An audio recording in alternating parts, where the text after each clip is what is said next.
Hey everybody, welcome back to another episode of Kavanaugh's Corner. I'm Andrew Kavanaugh. I just wanted to say thank you for coming back to the channel. Today I'm going to be continuing my Alien review series, and I'm going to be talking about Alien 3.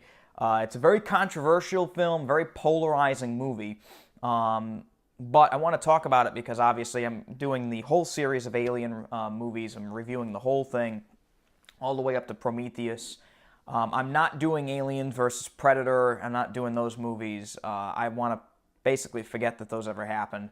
But I want to talk about Alien 3 now. Alien 3 was David Fincher's, who's directed Seven, Zodiac, Panic Room, Fight Club. I mean, I could name The Game. I mean, he's done so many phenomenal films. But Alien 3 was really his first foray into major motion pictures. And I think it was kind of a rough start for the guy, and really taught him a lot of lessons about Hollywood and how the whole studio system works.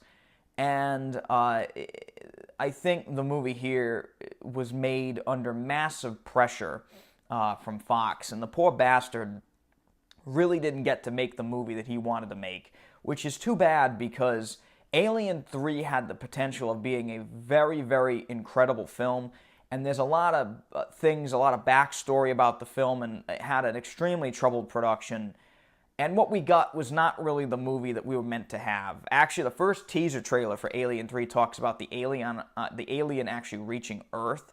And I think that actually may have been a better story to go with. But, again, who knows? We don't know. We're never going to get that movie, or maybe we will. I don't know. But as it stands right now, the Alien 3 we got is not a great film.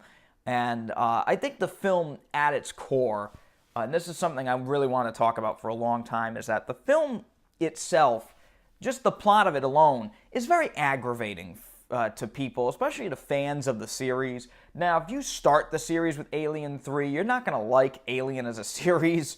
Alien 3 is just a nasty, aggravating movie, and I think it's because of its story. Ripley's development in this movie is continued, but the ending of the last film is completely undone by the events of this movie.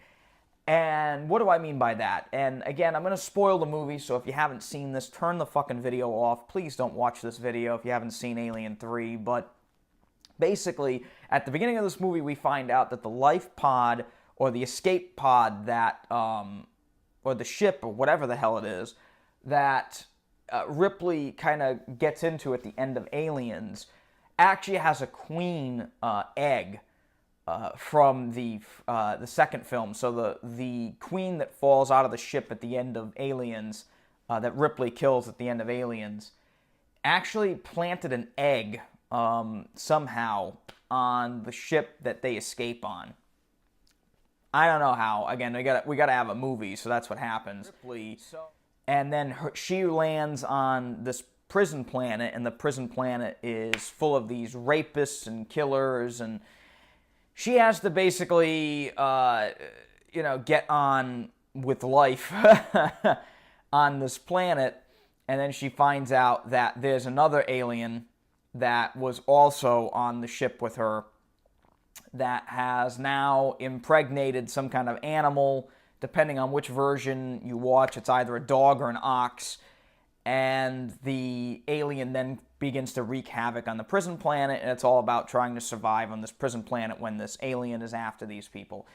That's pretty much the movie. However, the aggravating part is that, A, Ripley is kind of doomed from the very beginning of the film, unless you don't know the movie. So Ripley's fucked right from the get-go. But also,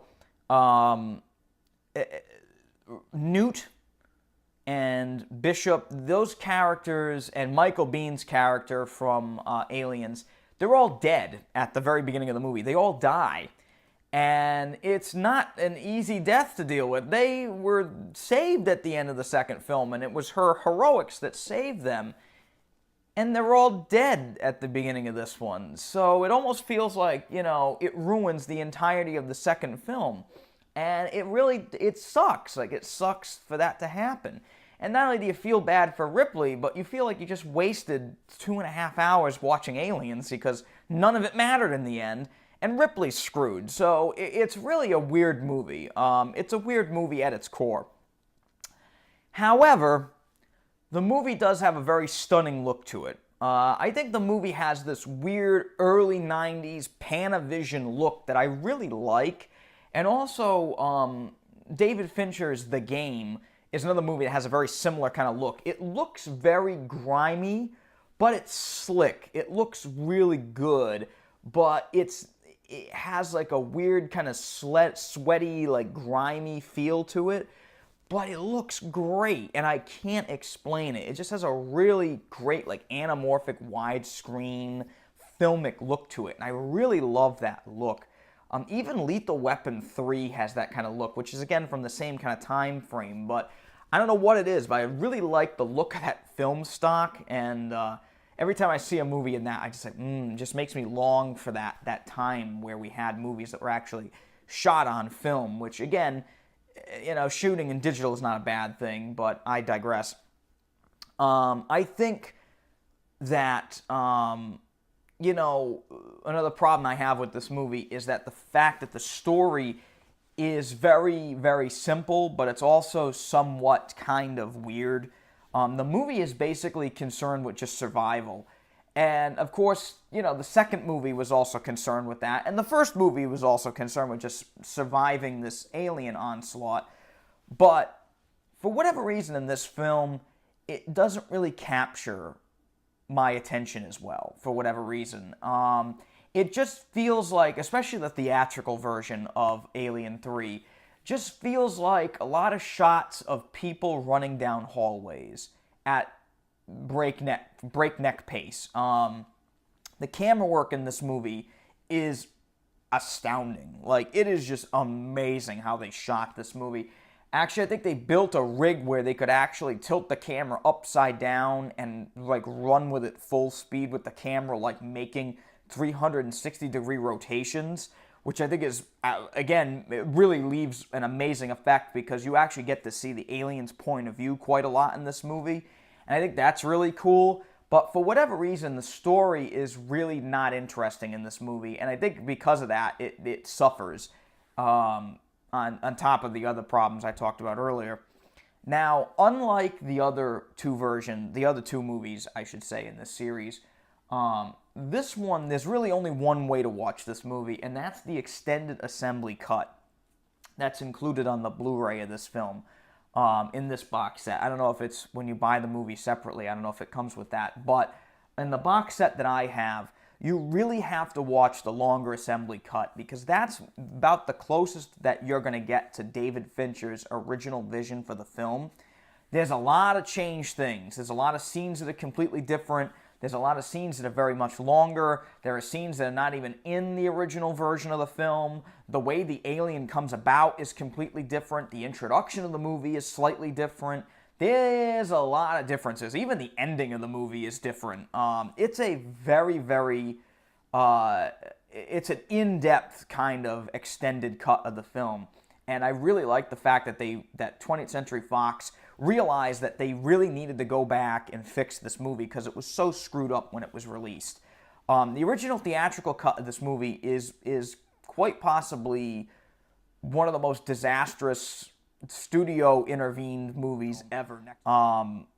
It's a little bit longer, but I'll tell you, what you get out of it, you get some scenes that really do give you an idea of what happened to the other characters, and you get true heartbreak, and you get a really great performance from Sigourney Weaver in the assembly cut, where in the theatrical cut, her beloved, Newt dies, and, her potential love interest, Michael Biehn's character from Aliens, dies, and you really don't get a reaction from her. You get oh well.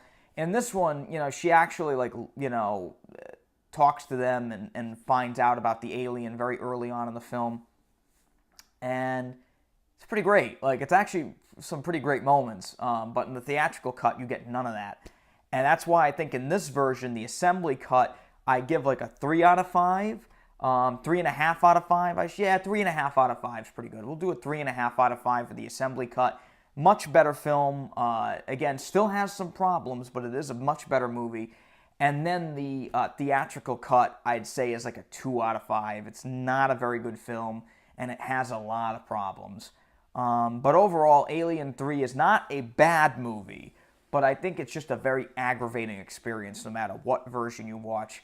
Because after the great Aliens, you get this, and it kind of not only dials back all the progress that Ripley made from the second one, but also, puts you in a situation where it's just such an extreme differential from the second film.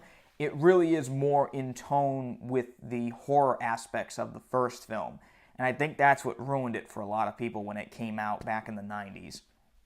Anyway, I'm Andrew Kavanaugh. I wanted to say thank you for coming back to Kavanaugh's Corner, and we'll see you next time. Good night.